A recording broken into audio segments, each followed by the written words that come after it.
برا کرے۔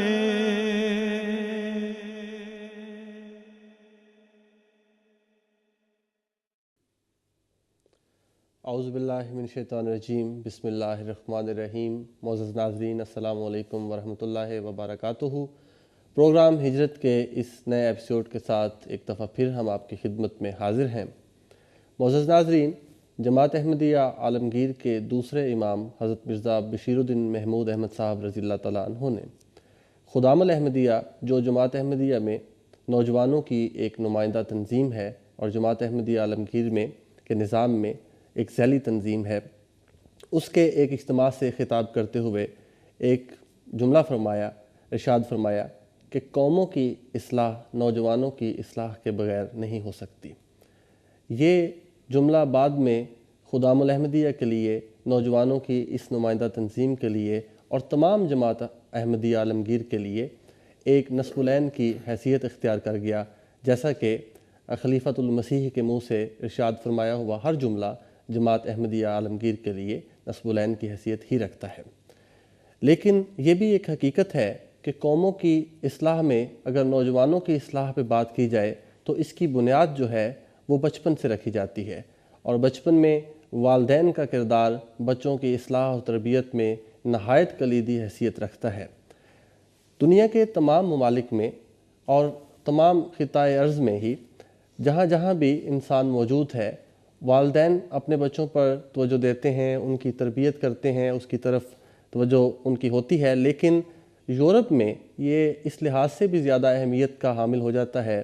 یہ مضمون کہ یہاں پر ایک خاص رنگ میں آزادی ہے، اور بچوں پر نظر رکھنا والدین کا ایک ایسی ذمہ داری ہے کہ جس کو ادا نہ کر سکنے کی صورت میں آئندہ آنے والی نسلوں کے ضائع ہونے کا احتمال ہوتا ہے۔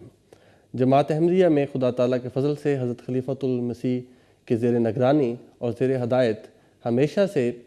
اطفال الاحمدیہ سے لے کے بچپن سے لے کے اور پھر نوجوانوں کی تنظیم کی سطح پر خدام الاحمدیہ میں بھی بچوں کی اور نوجوانان کی تربیت اور تعلیم کا اہتمام کیا جاتا ہے، اور یہی ہمارے آج کے اس پروگرام کا موضوع بھی ہے، جس میں ہمارے ساتھ دو معزز مہمان اس وقت اسٹوڈیوز میں موجود ہیں۔ سب سے پہلے میں آپ سے تعارف کروائے دیتا ہوں۔ ہمارے ساتھ تشریف رکھتے ہیں مکرم و محترم چودھری مقصود الرحمان صاحب۔ آپ خاص طور پر اس پروگرام میں شرکت کے لیے فرانس سے تشریف لائے ہیں۔ آپ صدر جماعت ہیں جماعت احمدیہ پیرس کے۔ چودھری صاحب، میں آپ کی تشریف آوری کا بہت شکر گزار ہوں۔ آپ کے ساتھ تشریف رکھتے ہیں مکرم و محترم مولانا شمشاد احمد قمر صاحب۔ آپ پرنسپل جامعہ احمدیہ جرمنی ہیں۔ امام صاحب، میں آپ کی تشریف آوری کے لیے بھی تہہ دل سے مشکور ہوں۔ سب سے پہلے آغاز کرتے ہیں امام صاحب سے۔ امام صاحب، یورپ کے ماحول میں بچوں کی تعلیم و تربیت، جیسا کہ میں نے عرض کیا کہ اس لحاظ سے زیادہ بھاری ذمہ داری والدین پہ عائد ہو جاتی ہے کہ یہاں پر ہماری اسلامی اقدار، ہمارا جو کلچر ہے اور جو تعلیمات ہیں، اس کے سکھانے کا ذریعہ جو ہے وہ گھر ہے، اور وہ یونٹ جو ہے وہ گھر ہے، اس سے باہر سے ہمیں وہ مدد نہیں ملتی۔ تو اکثر والدین کا یہ سوال ہوتا ہے کہ اتنی بھاری ذمہ داری کو ادا کرنے کے لیے کون سا راستہ آخر اختیار کیا جائے، تو آپ کس طرح سے رہنمائی فرمائیں گے؟ اعوذ باللہ من الشیطان الرجیم، بسم اللہ الرحمن الرحیم۔ آپ نے ابھی یورپ کا ذکر فرمایا کہ یورپ میں والدین کی یہ فکر ہوتی ہے کہ نئی نسل کو کس طرح سنبھالا جائے، کیونکہ ان کی اخلاقی اقدار، روحانی اقدار وہ بالکل مختلف ہیں ہماری اسلامی اقدار سے۔ لیکن غرض یہ ہے کہ اسلام ایک ایسا مذہب ہے جس کے اندر اللہ تعالیٰ نے ہر قسم کی رہنمائی فرمائی ہوئی ہے، اور یہ آج کی جو دنیا ہے، مغربی دنیا، جس کے اندر اکثریت عیسائی مذہب کی ہے، اس کے بارے میں اور ان کے اندر کیا خوبیاں ہوں گی، کیا خامیاں ہوں گی، کن سے بچنا ہے، کن سے نہیں بچنا، اللہ اور اس کے رسول نے آج سے 1500 سال پہلے قرآن اور حدیث میں یہ ساری باتیں وضاحت سے بیان فرما دی تھیں۔ اور پھر اس کے بعد حضرت مسیح موعود علیہ الصلوۃ والسلام اور آپ کے خلفائے کرام نے بڑی روشنی ان باتوں کے اوپر ڈالی ہے۔ اب حضور صلی اللہ علیہ وسلم نے ایک پیشگوئی بیان فرمائی تھی کہ آخری زمانے میں دجال آئے گا، اور دجال سے کون سی قومیں مراد ہیں؟ حضور نے فرمایا تھا کہ اس دجال سے بچنے کے لیے سورہ کہف کی ابتدائی 10 آیات اور آخری 10 آیات پڑھنا، تو وہ عیسائی اقوام کے متعلق ہیں۔ اب اس میں میں اس تفصیل میں تو نہیں جاؤں گا کیونکہ دجال ہمارا موضوع نہیں ہے، لیکن تربیت کے حوالے سے اور خاص طور پہ جب یورپ کا ذکر آتا ہے، ہمیں یہ دیکھنا ہے کہ حضور صلی اللہ علیہ وسلم نے کیا نشانیاں بیان فرمائی ہیں۔ ان میں سے ایک نشانی دجال کی یہ بیان فرمائی تھی جو ہمارے لیے مشعل راہ ہے تربیت کے حوالے سے، کہ دجال دائیں آنکھ سے اندھا ہوگا اور بائیں آنکھ اس کی بہت تیز ہوگی۔ دائیں سمت تعبیر الرؤیا میں روحانیت اور اخلاقیات سے تعبیر کی جاتی ہے اور بائیں سمت سے مراد دنیا ہوتی ہے۔ تو گویا حضور صلی اللہ علیہ وسلم نے یہ اس وقت بیان فرما دیا تھا کہ اس وقت کی جو عیسائی اقوام ہوں گی جو دجال کہلائیں گی، ان کی دائیں آنکھ اندھی ہوگی، یعنی ان کے اندر جو روحانی اور اخلاقی اقدار ہیں اس لحاظ سے وہ بالکل اندھے ہوں گے، وہ اس قابل نہیں ہوں گے کہ ان کے پیچھے چلا جائے۔ جہاں تک دنیاوی آنکھ کا تعلق ہے وہ اتنی تیز ہوگی کہ وہ زمین کی گہرائیوں میں پڑے ہوئے خزانے بھی تلاش کر لے گی۔ اب یہ دونوں باتیں ہمارے لیے مشعل راہ ہیں کہ مشرق سے جو ہمارے مسلمان یا دوسرے لوگ یہاں پہ آتے ہیں، ان کو ان قوموں کی کن باتوں کی پیروی کرنی چاہیے اور کن باتوں سے بچنا چاہیے۔ اگر حضور صلی اللہ علیہ وسلم کی بیان فرمودہ اس نشانی کو پیش نظر رکھا جائے تو ہمارے لیے بات بہت آسان ہو جاتی ہے کہ جہاں تک روحانی اور اخلاقی اقدار کا تعلق ہے یہ لوگ اندھے ہیں۔ اندھے کو جب آپ سمجھانے کی بھی کوشش کریں اس کو پتہ نہیں چلتا کیونکہ اس نے کچھ دیکھا نہیں ہوتا، وہ اس راستے سے واقف ہی نہیں ہوتا۔ اگر آپ اس کے پیچھے چلیں گے تو جو خود اندھا ہے وہ ہلاکت کے راستے میں خود بھی گرے گا، آپ کو بھی گرائے گا۔ اس کا مطلب یہ ہے کہ اخلاقی اور روحانی معاملات میں ان کی پیروی مت کرنا۔ یہ مشعل راہ ہمارے لیے حضور صلی اللہ علیہ وسلم نے بیان فرمائی، لیکن فرمایا کہ دنیا کی آنکھ، بائیں آنکھ ان کی بہت تیز ہوگی، روشن ہوگی، یعنی دنیاوی علوم کا جہاں تک تعلق ہے وہ بہت ترقی یافتہ ہوں گے، زمین کے خزانے بھی تلاش کر لیں گے، سائنسی تحقیق ہو، میڈیکل کی تحقیق ہو، انجینئرنگ کی تحقیق ہو، آسمانی علوم کا ذکر ہو، تو اس میں یہ لوگ بہت روشن ہوں گے، بہت ترقی کریں گے۔ تو اس میں ہمارے لیے ایک یہ رستہ مل گیا کہ ان کی روحانی اور اخلاقی اقدار مردہ ہیں، اندھی ہیں، ان کے پیچھے نہیں چلنا۔ جہاں تک دنیا کے علوم کا تعلق ہے یہ واقعتاً کافی ترقی یافتہ ہوں گے، ان باتوں میں ان کی پیروی کرنے میں کوئی حرج نہیں ہے، لیکن اگر دوسری اخلاقی اقدار میں ان کی پیروی کرو گے تو وہ ایک زہر ہے، جو یہ زہر کھائے گا وہ مرے گا۔ اب ہمیں یہ ضرورت ہے کہ جو ہماری نسلیں آ رہی ہیں ہمیں بھی اور اپنی اگلی نسلوں کو بھی یہ بتانے کی ضرورت ہے کہ یہ راستہ ہلاکت کا راستہ ہے اور یہ راستہ ترقی کا راستہ ہے۔ کون سا راستہ ہم نے اپنانا ہے، کس راستے سے ہم نے پرہیز کرنا ہے، یہ حضور صلی اللہ علیہ وسلم نے واضح فرما دیا۔ جزاکم اللہ امام صاحب۔ چوہدری صاحب، آپ ماشاءاللہ 2 صاحبزادے جو ہیں خدا تعالیٰ کے فضل سے ان کو یہ سعادت حاصل ہے کہ وہ جامعہ احمدیہ میں زیر تعلیم ہیں۔ یورپ میں وہ پلے بڑھے، اس ماحول میں وقف کیا آپ نے ان کو۔ واقفین نو ہیں ماشاءاللہ دونوں۔ واقفین نو کے والدین پہ یہ ذمہ داری کہ یعنی وہ ایک امانت ہے جو انہوں نے جماعت کے حوالے کرنی ہے، یہ اور بڑھ جاتی ہے۔ آپ ہمیں اپنی ہجرت کے متعلق مختصراً اور پھر کیا آپ کے پیش نظر بات تھی کہ آخر میں وہ کیا ہم والدین کی حیثیت سے وہ کیا عمل کریں، وہ کون سا راستہ تلاش کریں کہ جس پہ چل کے ہمارے بچے یہ امانت اس قابل ہو کہ ہم جماعت کی جھولی میں اسے ڈال سکیں۔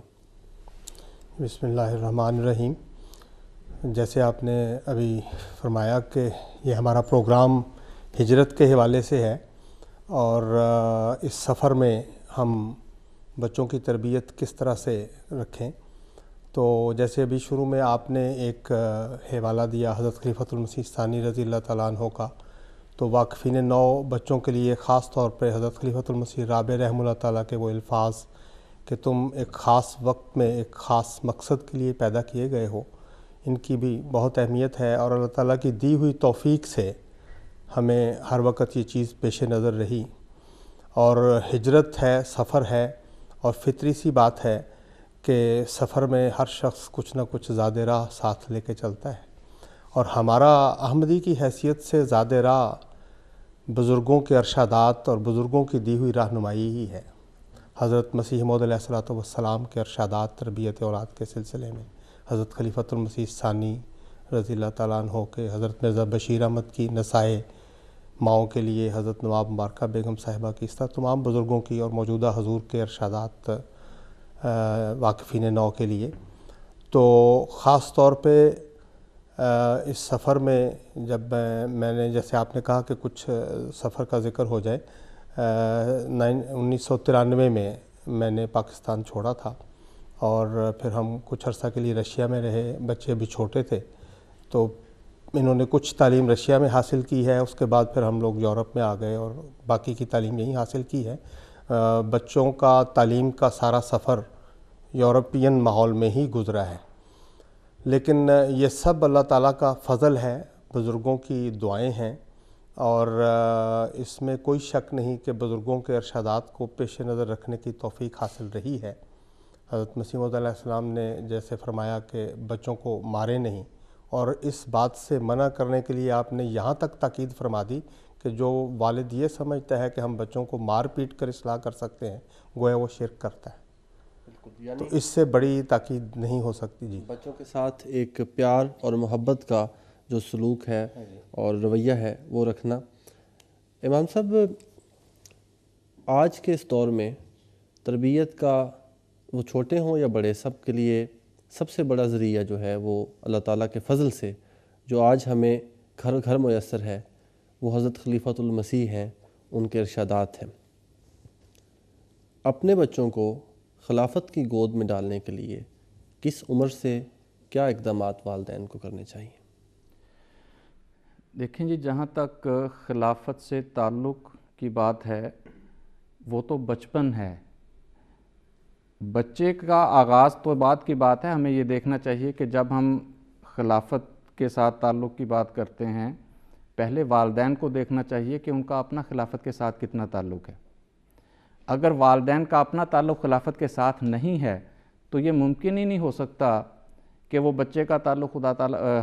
خلیفہ وقت کے ساتھ پیدا کر سکیں، کیونکہ بچے نے والدین سے سیکھنا ہوتا ہے۔ گھر میں بچہ چھوٹا ہوتا ہے اور بظاہر یہ خیال کرنا کہ ابھی چھوٹا ہے، بچہ ہے، اس کو کیا پتہ، یہ ایک بھول ہوتی ہے، غلط فہمی ہوتی ہے۔ بچہ والدین کی ایک ایک حرکت کو نوٹ کرتا ہے اور اس کو اپناتا ہے۔ اگر والدین گھر میں خود خلافت کے ساتھ محبت کرنے والے ہیں، گھر میں خود ڈرامے دیکھنے کی بجائے حضرت خلیفۃ المسیح ایدہ اللہ تعالیٰ بنصر العزیز کا خطبہ لگاتے ہیں، آپ کی کلاسز دیکھتے ہیں، دوسرے پروگرام دیکھتے ہیں، دلچسپی ظاہر کرتے ہیں، اور پھر بچے کو ساتھ بٹھاتے ہیں اور بتاتے ہیں کہ یہ حضور ہیں، حضور کیا کر رہے ہیں، کیا فرما رہے ہیں، تو وہاں سے بچے کا آغاز ہوتا ہے، بچپن سے۔ اگر والدین کا اپنا تعلق نہیں ہے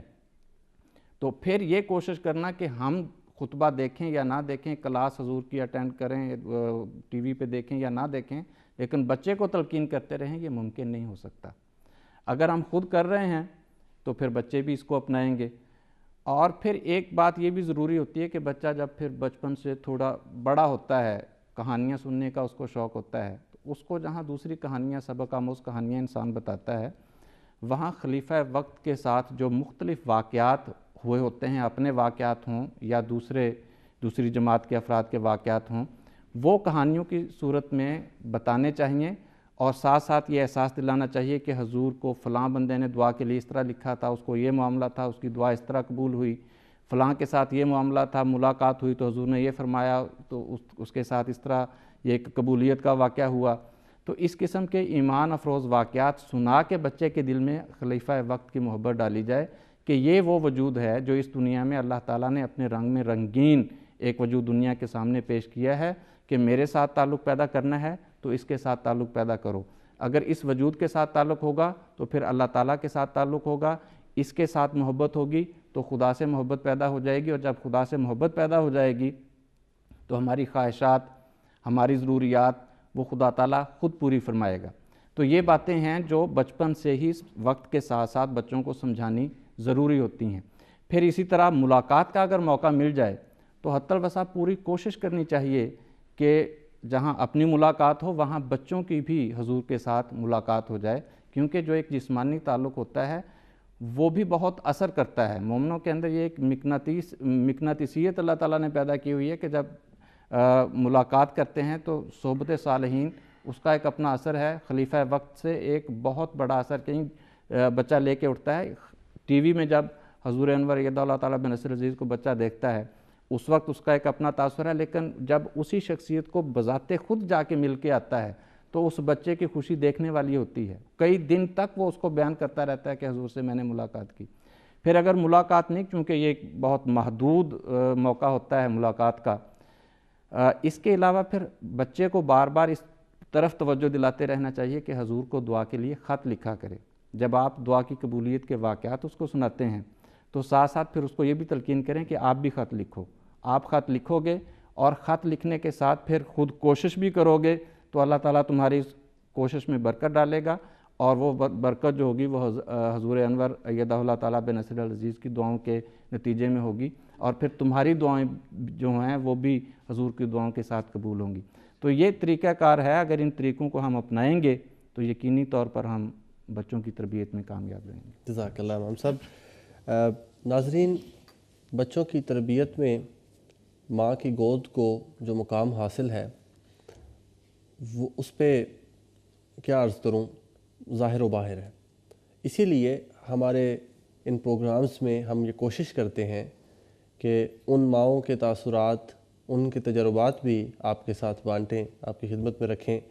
کہ جنہیں اللہ تعالیٰ نے یہ توفیق دی کہ وہ تربیت اولاد کے یہ مراحل جو ہے وہ کامیابی سے طے کر کے آج خدا تعالیٰ کے فضل سے ان کی اولادیں جو ہیں وہ احمدیت کے لیے، ان کے خاندانوں کے لیے بھی ایک عزت کا جو موجب ہے، باعث ہیں، وہ بن رہی ہیں اپنے اعمال سے، اور جماعت سے محبت اور وابستگی کی مثال ہیں۔ جیسا کہ میں نے ابھی تھوڑی دیر پہلے عرض کیا کہ ہمارے ساتھ جو اسٹوڈیو میں چوہدری صاحب چودھری مقصود الرحمان صاحب تشریف رکھتے ہیں، ان کے 2 صاحبزادے ماشاءاللہ، انہیں وقف زندگی جو واقفین نو تو وہ تھے ہی، لیکن بعد میں انہیں اپنے وقف پر قائم رہتے ہوئے جامعہ احمدیہ میں داخلے کی توفیق ملی۔ تو ان کی جو والدہ محترمہ ہیں بچوں کی، وہ ہمارے ساتھ، ہم نے ان کے ساتھ گفتگو کی، MTA نے ریکارڈ کی ہے، وہ گفتگو ہم آپ کو سنوانا چاہتے ہیں اور آپ کی خدمت میں رکھنا چاہتے ہیں،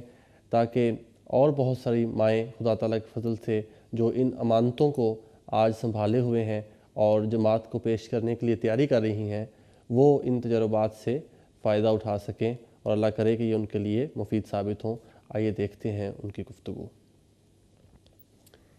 سب سے بڑا خدشہ یہاں باہر کے جو ماحول ہے آزاد، جیسا کہ پاکستان میں اس طرح کا نہیں ہے، تو اس سے زیادہ پریشانی تھی۔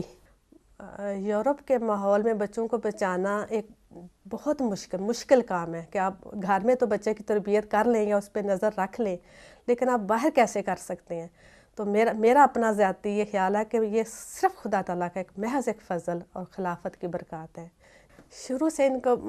حضور کو خط لکھنا، بچوں کو سب سے پہلی بات یہ تھی کہ کبھی بھی کوئی ہونا، ہر ماں حضور کو خط ضرور لکھو بچوں، اور یہ خط لکھا کرتے تھے، سارے بچے خط لکھا کرنا بچوں نے۔ پھر حضور کے جب MTA آیا، گھروں میں آ گیا، پھر حضور کے خطبہ سن کے حضور کی تحریک جو ہونی اسی پہ فوری طور پہ عمل کرنا۔ اگر حضور نے کوئی دعائیں کہی ہیں بچوں کو اسی وقت دعائیں کہنے کہ بچے یہ دعائیں یاد کرنا، اور بچوں نے بڑی خوشی سے یاد کرنی دعائیں۔ روزہ تو میرا خیال ہے جب سے حضور نے روزے کا کہا، کبھی روزہ بچوں نے نہیں مس کیا کہ کبھی مس کیا ہو، ہمیشہ روزہ رکھنا ہے۔ جو بھی تحریک آنی ہے، جو بھی حکم حضور کا آنا ہے، اس پہ ہمیشہ بچوں نے عمل کرنا ہے۔ ہم جب باہر آئے ہیں تو بھی مشن ہاؤس کے ساتھ، نماز سینٹر کے ساتھ بچوں کا تعلق جو تھا وہ رہا۔ ہاں جی بالکل، ان کے ساتھ نمازیں جو ہیں وہ نماز سینٹر میں، اور ویکنڈ جو ہے وہ مشن ہاؤس میں بچے گزارا کرتے تھے۔ یہ صبح تلاوت کی ضرور بچوں کی عادت ڈالنی ہے، خود پڑھنا ہے، ظاہر ہے جب ساتھ بچوں کو لے کے بیٹھ جانا ہے، بچوں نے تلاوت کرنی ہے، اور نمازوں کے جو ہیں وہ مسجد میں۔ تو کبھی گھر سے ان کو اس چیز کا ہوا ہی نہیں ہے کہ اگر جماعتی کام ہے تو بے شک بیٹا جب رات ساری بھی لگانی پڑے تو لگاؤ آپ، کبھی پابندی نہیں اس چیز پہ ہوئی کہ نہیں آپ نے یہ کام کرنا، باہر کا کام کرنا، دنیا داری کا کام کرنا، نہیں، پہلے جماعت ہے بعد میں کوئی اور کام ہے۔ جامعہ میں بچوں کا جانے کا فیصلہ جو تھا ان کا اپنا ذاتی تھا، ان کی اپنی بڑی خواہش تھی کہ ہم جامعہ میں جائیں، بجائے اس کے کوئی پڑھائی کریں یا کچھ کریں، جیسے ایک ماں کی خواہش ہوتی ہے کہ بچہ پڑھے لکھے، کچھ ڈاکٹر بنے یا کچھ ہو، لیکن ان بچوں کی شروع سے ہی یہ تھی، خواہش تھی، جیسے کہہ لیں ایک جنون تھا کہ میں مربی بنوں۔ خدا کی راہ کے دیے ہوئے بچے ہیں، وہ مجھے کبھی بھی نہیں آیا، کبھی خیال بھی نہیں میں نے کیا کہ یہ بچے واپس آئیں یا یہ بچے کمائیں یا یہ بچے کچھ کریں، کبھی بھی نہیں، کبھی بھی نہیں۔ اپنے آپ کو بڑی خوش قسمت سمجھتی ہوں کہ میرے 2 بچے خدا کی راہ میں ہیں، اور میری خواہش ہے کہ اللہ تعالیٰ انہیں خادم دین بنائے، لوگوں کے لیے ایک مفید انسان بنائے، ہمیشہ ایک اچھے انسان بنے، اور اچھی جیسے بہت اچھے انسان بنے، میری خواہش ہے وہ جہاں بھی رہیں۔ مجھے کبھی یہ خواہش نہیں ہے کہ میرے پاس رہیں یا یہ ہو وہ ہو، نہیں، جہاں خلیفہ وقت کا حکم ہو بچے وہاں جائیں۔ جی، تو معزز ناظرین، ابھی آپ ایک گفتگو سماعت فرما رہے تھے جو ہم نے ایک ایسی ماں کے ساتھ ریکارڈ کر رکھی تھی کہ جن کے 2 صاحبزادے ماشاءاللہ سے جامعہ احمدیہ میں تعلیم پا رہے ہیں، اور جب ہم یہ کہتے ہیں کہ جامعہ احمدیہ میں تعلیم پا رہے ہیں یورپ کے ماحول میں پلنے بڑھنے کے بعد، واقفین نو اللہ تعالیٰ کے فضل سے، جیسا کہ حضور نے اکثر فرمایا ہے، اور بہت ساری ایسے شعبہ جات ہیں جہاں پہ جائیں، اور بہت جا رہے ہیں الحمدللہ، لیکن یہ ایک ایسی ایک منزل ہے کہ جو ان کو وقف کرتے وقت ہر واقفین کے جو والدین ہیں ان کے دلوں میں ہوتی ہے کہ کاش ہمارا بچہ بھی مبلغ سلسلہ بن کے محمد صلی اللہ علیہ وآلہ وسلم اور حضرت اقدس مسیح موعود علیہ السلام کا پیغام، خدا تعالیٰ کا پیغام جو ہے وہ ساری دنیا کے کناروں میں پھیلانے والا بنے، اور اس میں اپنا حصہ ڈالنے والا بنے۔ تو اس لحاظ سے نمائندگی کے طور پر ہم ایسے والدین جو ہیں ان کو ہم نے اپنے ساتھ زحمت دی کہ وہ تشریف لائیں اور گفتگو کریں۔ جو سب ہم نے اس گفتگو سنی تو ایسا لگا کہ جیسے ایک بہت پرسنل ریلیشن شپ جو ہے بچوں کے ساتھ وہ ڈیولپ کیا، آپ نے اس کو قائم کیا۔ تو یہ اس کے بارے میں کچھ بتائیں کہ کیسا تعلق ہونا چاہیے والدین کا، اگر ہم انہیں باہر کی دوستیوں سے اور باہر کی مصروفیات سے کہتے ہیں اور بجا طور پہ توقع رکھتے ہیں کہ وہ نہ اس میں انوالو ہوں، تو پھر گھر میں ہم ان کو کیا مصروفیات دیتے ہیں؟ بات جیسے ابھی پرنسپل صاحب فرما رہے تھے کہ اپنا ذاتی نمونہ بڑی اہمیت کا حامل ہے، ماں کا بھی اور باپ کا بھی، لیکن آپ نے بات شروع کی ہے ذاتی تعلق کے حوالے سے، حضرت مسیح موعود صاحب نے بھی اس کے اوپر توجہ دلائی ہے، اور میں بھی سمجھتا ہوں کہ یہ بہت امپورٹنٹ ہے، اور اللہ تعالیٰ نے ہمیں اس قابل بنایا کہ بچوں سے حتی الوسع دوستانہ ماحول رکھیں، گھر میں ان کے ساتھ کھیلنا بھی ہے، بچوں جیسی حرکتیں بھی کر لینی ہیں، اور جیسے جیسے وہ کھیلنا پسند کرتے ہیں ان کے ساتھ کمپنی دینی ہے، حتیٰ کہ اگر وہ گھر میں کوئی کھیلتے کودتے ہوئے توڑ پھوڑ بھی کر دیتے ہیں تو اس پر میں نے سرزنش کرنی کبھی مناسب نہیں سمجھی، کہ کھیل ہے، کھیل میں ہو ہی جاتا ہے، تاکہ بچے آزادانہ طور پر ہمارے ساتھ کھیلتے ہوئے کوئی یہ محسوس نہ کریں کہ باپ اور بیٹے کا کوئی جو درمیانی فرق ہوتا ہے، تو اس سے ایک تعلق اچھا بچوں کے ساتھ بلڈ ہو جاتا ہے۔ پھر آپ جب کیریکٹر بلڈنگ کے لیے ان کو کچھ نصیحت کرنے لگتے ہیں تو وہ بھی وہ غور سے سنتے ہیں۔ بالکل، اور جو ہمارے یورپ میں خاص طور پر کیونکہ یہاں پر 5 دن کام کے ہوتے ہیں، یا یورپ سے مراد دوسرے فرسٹ ورلڈ میں امریکہ، آسٹریلیا وغیرہ بھی، تو وہاں پر جو ویکینڈ ہوتا ہے وہاں پہ خاص طور پہ جماعتی پروگرامز خاص طور پہ رکھے جاتے ہیں، تربیت کے اور دوسرے دیگر تمام پروگرامز، تو وہ جو آپ نے پرسنل تعلق بنایا ہوتا ہے وہ آپ کی مدد کرتا ہے پھر آپ کو ان بچوں کو وہاں تک لے جانے میں، مسجد کے ساتھ اٹیچ کرنے میں؟ جی بالکل، وہ بہت مدد کرتا ہے ذاتی تعلق، اور جب ہماری ذاتی مصروفیات ہی ایسی ہیں، ہمارا اٹھنا بیٹھنا، ہمارا سونا جاگنا، ہمارا اپنی لیجر ٹائم کس طرح گزارنے کا جو بھی طریقہ ہے، جس طرح سے ہم نے ڈیولپ کیا ہے، بچوں کے لیے بھی وہی بن جاتی ہے ایک رہنمائی کا باعث۔ جیسے ابھی محترم امام صاحب نے فرمایا کہ والدین کی دلچسپیاں، والدین کے تعلقات، والدین کی محبتیں بچوں میں قدرتی طور پر منتقل ہو جاتی ہیں۔ جن رشتہ داروں سے والدین محبت کرتے ہیں تو بچے بھی کرنے لگتے ہیں، اگر ہم خلفاء سے محبت کرتے ہیں تو بچے بھی خلیفہ وقت سے محبت ڈیولپ کر لیتے ہیں، اور اگر ہمارا سارا وقت جو سارا نظام دیا ہوا ہے یہ بھی خلافت کا حصہ ہے، اور حضور خلیفہ وقت کا دیا ہوا ہے، یہ مشن ہاؤسز، یہ مسجدیں، تو اگر ہمارا تعلق مسجد کے ساتھ گہرا ہے تو بچوں کا تعلق بھی مسجد کے ساتھ گہرا ہو جاتا ہے. اور بڑی خوشی کی بات ہے یہ میرے لیے کہ ہمارے بچے اگر ویکینڈ کہیں گزارنے کا ان کو شوق ہوتا تھا یا کبھی گھر سے باہر رہنے کا شوق ہوتا تھا تو وہ بھی زیادہ سے زیادہ مسجد کی حد تک. تو ہمیں اس میں کبھی کوئی مشکل محسوس نہیں ہوئی تھی. ہم آسانی سے ان کو اجازت دے دیتے تھے کہ ٹھیک ہے آپ اگر آج رات بھی مسجد میں رہنا چاہتے ہیں تو رہیں. بالکل جیسا کہ ہم سن بھی رہے تھے کہ اگر وہ جماعتی کام کے لیے باہر رہتے ہیں تو وہ اس طرح وہ تو بالکل یوں ہے کہ ہم اللہ تعالیٰ کے فضل سے انہیں ایک حصار میں دے دیتے ہیں کہ جہاں پر جماعتی کاموں کے دوران نمازوں کا اور دیگر جو مصروفیات ہیں ان میں اخلاقی لحاظ سے اور ساتھ ساتھ تربیت بھی ہوتی رہتی ہے. جزاکم اللہ. امام صاحب خلافت کے ساتھ جو تعلق اور اٹیچمنٹ ہے وہ تربیت اولاد کے مرحلے کو کس طرح آسان کرتی ہے؟ دیکھیں عرض یہ ہے کہ میں نے ابھی آپ کو اس سے پہلے دجال کی مثال دی ہے. اس میں حضور صلی اللہ علیہ وسلم نے جہاں دجال کی پیشگوئی بیان فرمائی تھی وہاں اس کا علاج بھی بیان فرمایا تھا. ایک تو حضور نے فرمایا تھا کہ اس کا مقابلہ کوئی اور قوم نہیں کر سکے گی. حضرت مسیح موعود علیہ الصلوۃ والسلام تشریف لائیں گے, وہ دجال کا مقابلہ کریں گے اور وہ اس کی ہلاکت کے سامان کریں گے. اور اس کو یعنی حضرت مسیح علیہ السلام کو دیکھ کے دجال اس طرح پگھلے گا جیسے نمک پانی میں پگھل جاتا ہے. اور اس کے ساتھ ایک اور پیش گوئی حضور صلی اللہ علیہ وسلم نے اس زمانے کے بارے میں بیان فرمائی تھی. حضور نے فرمایا کہ میں رہوں گا جب تک اللہ چاہے گا, پھر میرے بعد خلافت علی منہاج نبوت قائم ہوگی, پھر ملوکیت آئے گی, پھر تکلیف دہ حکومتیں آئیں گی, اور پھر اس کے بعد پھر خلافت علی منہاج نبوت ہوگی, اور پھر ثم سکت, پھر حضور خاموش ہو گئے. اب اس میں دو چیزیں, ایک تو حضرت مسیح موعود علیہ الصلوۃ والسلام کی آمد اور پھر حضور کے بعد خلافت کی آمد آخری زمانے میں. یہ حضور صلی اللہ علیہ وسلم نے ہی اس کا علاج بیان فرمایا ہے جس سے ہم بچنے کی کوشش کر رہے ہیں, خاص طور پہ یورپ کے اندر. تو یہاں پہ جو دجالی جال پھیلا ہوا ہے اخلاقی اور روحانی اقدار کو ختم کرنے کے لیے, اس کا علاج دراصل حضرت اقدس محمد مصطفیٰ صلی اللہ علیہ وسلم نے حضرت مسیح موعود علیہ الصلوۃ والسلام اور آپ کی خلافت کو بیان فرمایا ہے. اس لیے یہ ضروری ہے کہ حضرت مسیح موعود علیہ الصلوۃ والسلام نے جو روشنی ہمیں عطا فرمائی ہے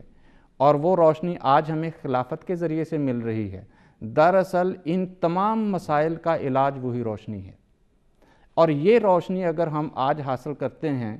خلیفہ وقت سے آپ کے ساتھ تعلق پیدا کر کے, آپ کے ساتھ اس تعلق کو زندہ رکھتے ہوئے کہ جو ہدایات خلیفہ وقت عنایت فرما رہے ہیں, تو جب ان ہدایات کو پیش نظر رکھیں, ان کو سنیں اور ان کے اوپر عمل کریں, تو جب وہ خلافت آ گئی, اس خلافت کے ہاتھ پہ ہم نے بیعت کر لی, تو وہاں پھر اپنے ارادے ختم ہو جانے چاہیے, اپنے ارادے خلیفہ وقت کے ارادوں میں ڈھل جانے چاہیے, اپنی تدبیریں خلیفہ وقت کی تدبیریں بن جانی چاہیے, اپنی خواہشات, اپنی آرزوئیں, اپنی تمنائیں, یہ سب ختم, بلکہ خلیفہ وقت ایدہ اللہ تعالیٰ بنصر العزیز کے ارادے, آپ کی تدبیریں, آپ کی خواہشیں, آپ کی تمنائیں, جو کچھ آپ کا ہے وہی ہمارا ہوگا. جب اس چیز کو اپنا لیں گے تو پھر روشنی دراصل انہی باتوں کے اندر ہے, اور یہی روشنی ہے جو ہم مشرق سے لے کے یہاں آئے ہیں ان لوگوں کے پاس جن کی روحانی آنکھ اندھی ہے, جو دیکھ نہیں پاتے. ان کو ہم یہ روشنی دیں گے, ہماری نسلیں ان کو یہ روشنی دیں گی, تو سچائی کا آفتاب جو حضور صلی اللہ علیہ وسلم نے فرمایا تھا کہ مغرب سے چڑھے گا تو انہی نسلوں کے ذریعے سے چڑھے گا. اور اس کی ضرورت بہرحال یہ ہے کہ ہم خلافت کے ساتھ وابستہ رہیں اور خلافت کی تمام جو ہدایات ہیں ان کے اوپر عمل کریں, اس لیے کہ خلیفہ وقت کی زبان سے خدا بولتا ہے. خلیفہ وقت کی کوئی تدبیر, کوئی تحریک اس کی اپنی تحریک نہیں ہوتی, وہ خدا کی تحریک ہوتی ہے, اور جو خدا کی تحریک ہے اسی میں کامیابی اور اسی میں برکت ہے. جزاکم اللہ احسن الجزا. معزز ناظرین, آج کے اس مختصر وقت میں ہم نے یہ کوشش کی کہ تربیت اولاد کے سلسلے میں جو خلافت احمدیہ کے ساتھ جو وابستگی ہے اس پہ اور اس کی برکات پہ گفتگو کی جائے. میں اپنے مہمانان کا تہ دل سے مشکور ہوں کہ آپ نے ہمارے لیے وقت نکالا اور اس اہم موضوع پر گفتگو میں ہمارا ساتھ دیا. اللہ کرے کہ ہمیں ان باتوں پر حقیقی رنگ میں عمل کرنے کی توفیق ملے اور ہم اپنی اولادیں, اپنی نسلیں خلافت کے ساتھ منسلک کر کے ان کو خدا کے ساتھ ان کا تعلق جوڑنے والے بنیں, اور خلافت کے ثمرات جو ہیں وہ خدا کرے کہ قیامت تک ہم پر ایک رحمت کی بارش کی صورت میں برستے رہیں۔ اگلے پروگرام تک کے لیے آپ سے اجازت چاہتے ہیں، ہمیں اپنی دعا میں خاص طور پہ یاد رکھیے گا۔ السلام علیکم ورحمۃ اللہ وبرکاتہ۔ ہر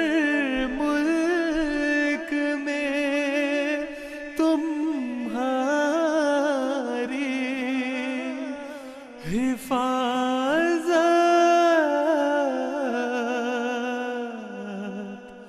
خدا کرے۔